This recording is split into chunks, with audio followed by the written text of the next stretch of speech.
Navnath one.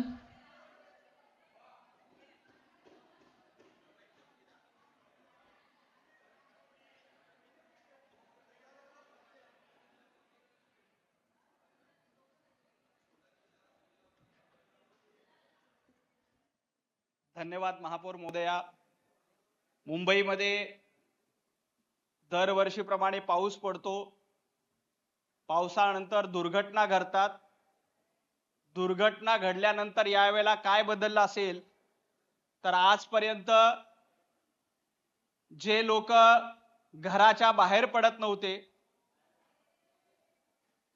जी लोक घराच्या बाहेर पडत नव्हते, दुर्घटना घडायच्या, माणसं मरायची, परंतु काही लोक घरामध्ये बसून होते. यावेळेला ही परिस्थिती बदलली आणि यावेळेला कुठेही दुर्घटना घडली की तातडीनं प्रशासन पोहोचलं, माननीय महापौर पोहोचल्या आणि मुंबईकरांची साथ देण्याचं काम कोणी केलं असेल तर भारतीय जनता पार्टी आणि महायुतीच्या लोकांनी केलं.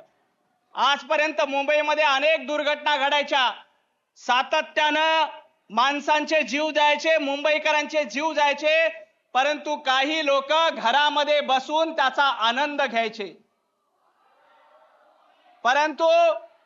परंतु भारतीय जनता पार्टी महायुतीचं सरकार आल्यानंतर या घटना कमी झाल्या. आपण बघा, मी आकडेवारी आणलेली आहे महापौर महोदया, मी आकडेवारी आणलेली आहे. आकडेवारीसह सांगतो की या घटना भारतीय जनता पार्टी आणि महायुतीचं सरकार आल्यानंतर कमी झालेल्या आहेत. महापौर महोदया, 2013 ते 2018 या काळातली आकडेवारी सांगतो. 987 मृत्यू मुंबईमध्ये झाले होते. दहशतवादी हल्ल्यानंतर देखील एवढे मृत्यू झाले नव्हते. तेवढे 987 मृत्यू 2013 ते 2018 या काळामध्ये झाले होते. काय व्हायचं तेव्हा? हे मृत्यू झाल्यानंतर लोक घरामध्ये बसायचे, साधं सांत्वन करायला देखील लोकांपर्यंत जायचे नाही. घरामध्ये बसून कारभार करणारे लोक होते.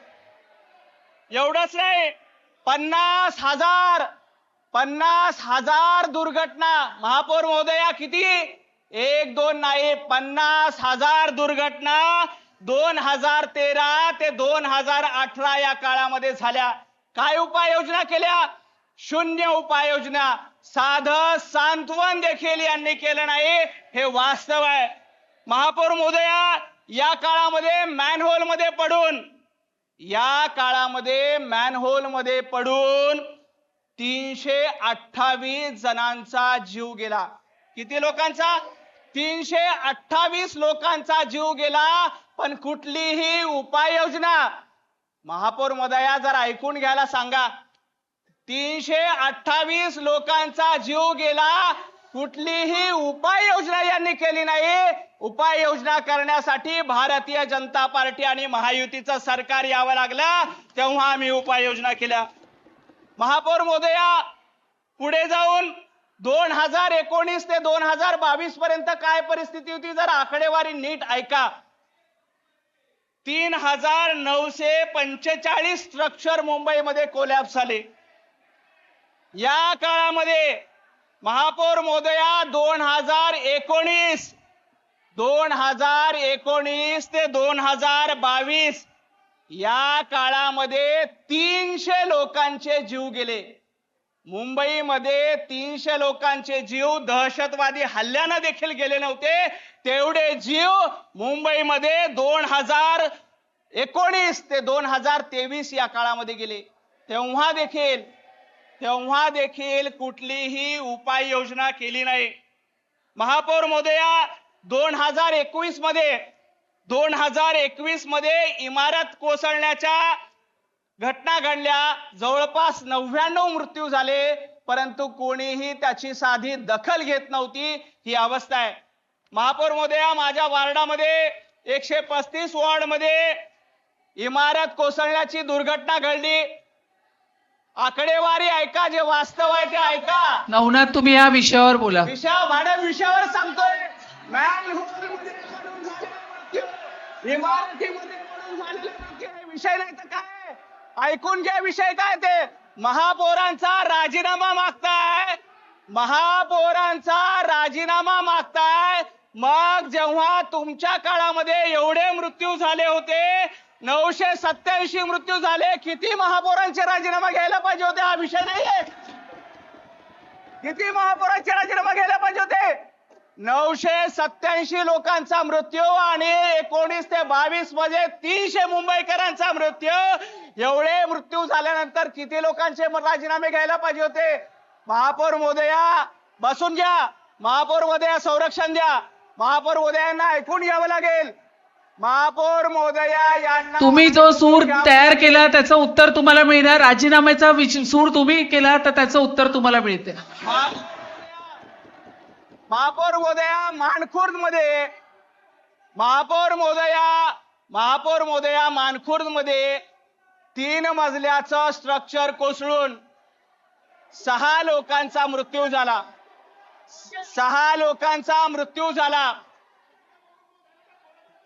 महापौर महोदया लक्षात घ्या. या महापौर महोदया ज्यांनी मुंबईकरांच्या मृतांच्या टाळूवरचं लोणी खाल्लंय त्यांना असा मध्ये व्यत्यय करण्याचा अधिकार नाही आहे. महापौर महोदया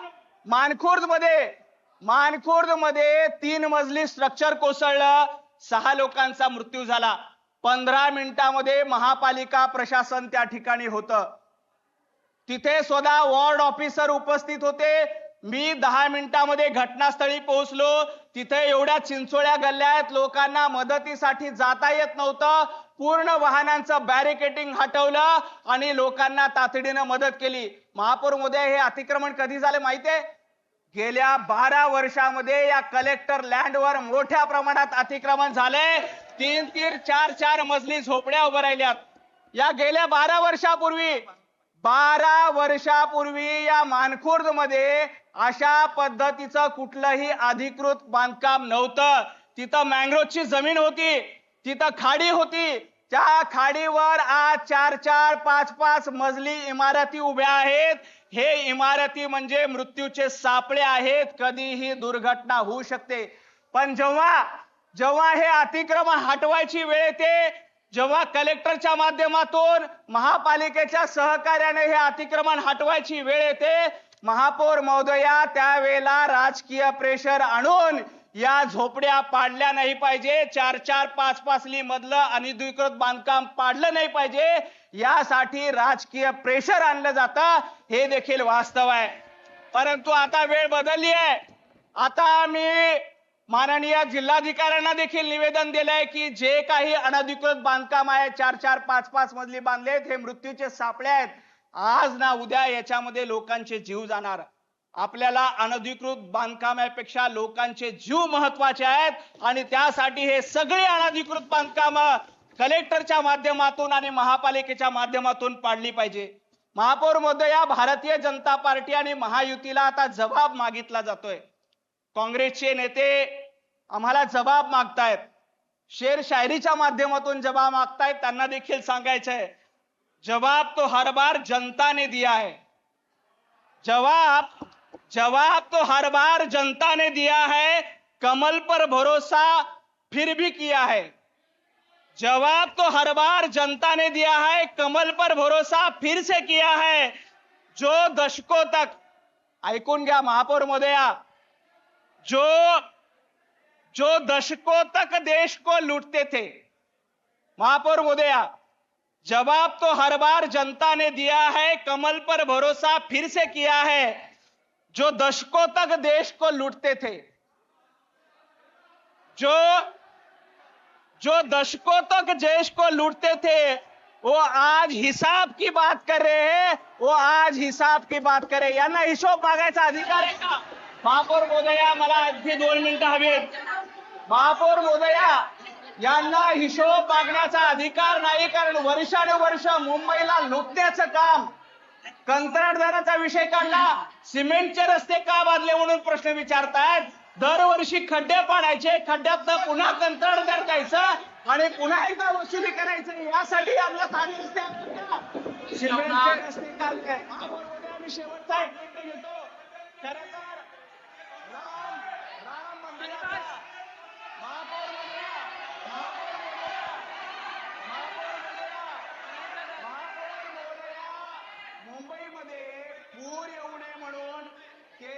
1000 कोटीची योजना कुठली असेल तर भारतीय जनता पार्टी आणि महायुतीच्या सरकारने आणली आहे की मुंबई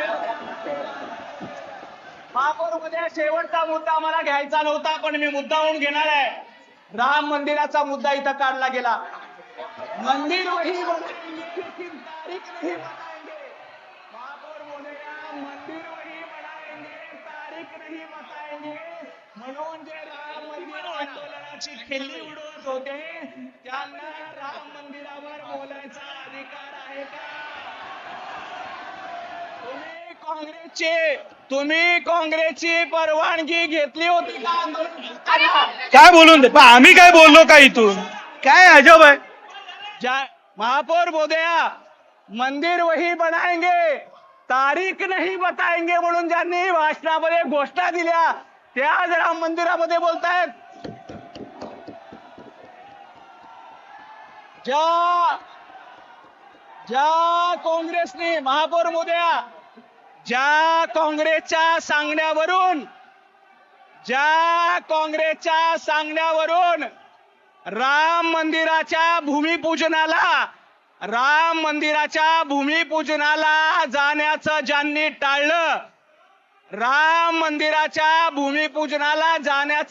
टाळलं, त्यांना राम मंदिरावर बोलण्याचा अधिकार आहे का? आज हे भगव्या टोप्या घालून आले, परंतु जाळीदार टोप्याने यांना नाकारलं म्हणून आज हे अशा पद्धतीच्या भगव्या टोप्या घालतायत. यांना प्रभू रामचंद्राचं नाव घेण्याचा अधिकार नाही. काँग्रेसच्या मांडीला मांडी लावून बसून ज्या काँग्रेसने प्रभू रामचंद्राचं अस्तित्व नाकारलं, महापौर महोदया संरक्षण द्या. ज्या काँग्रेसने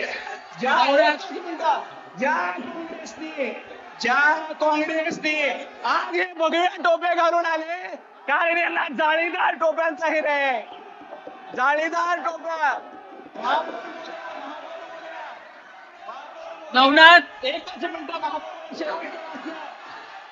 तुम्ही ओरडा, मी नवनाथला बसायलाच देणार नाही. बोला नवनाथ, बोल. औरंगजेब फॅन क्लब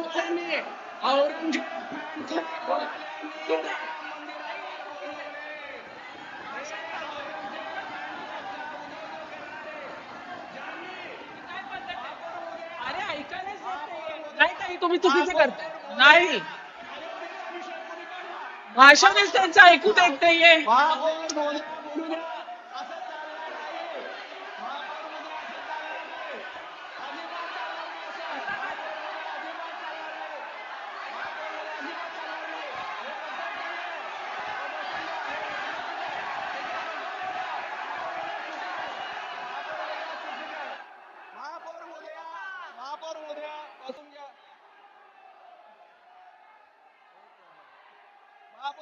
चुकीचं आहे.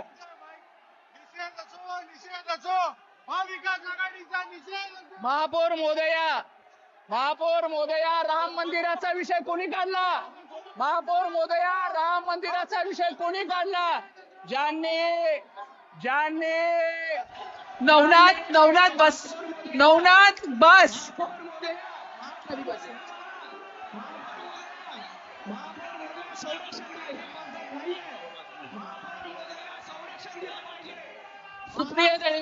सुप्रिया दळवी, नवनाथ बस झालं.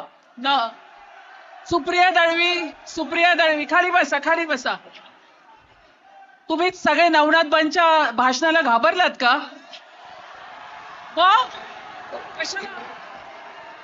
काय प्रॉब्लेम आहे? ऐकूच दिलं नाही. एवढा का आरडाओरडा केला? बोलू दे ना. अरे ऐकण्याची तयारी ठेवा.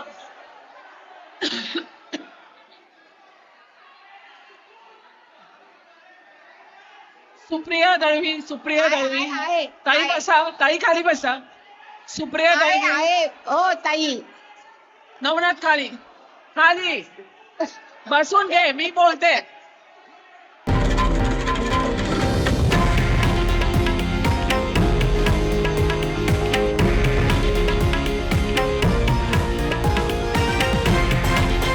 हे आहे देशातील नंबर 1 न्यूज नेटवर्क आणि आपण पाहत आहात TV9 मराठी, एकमेव.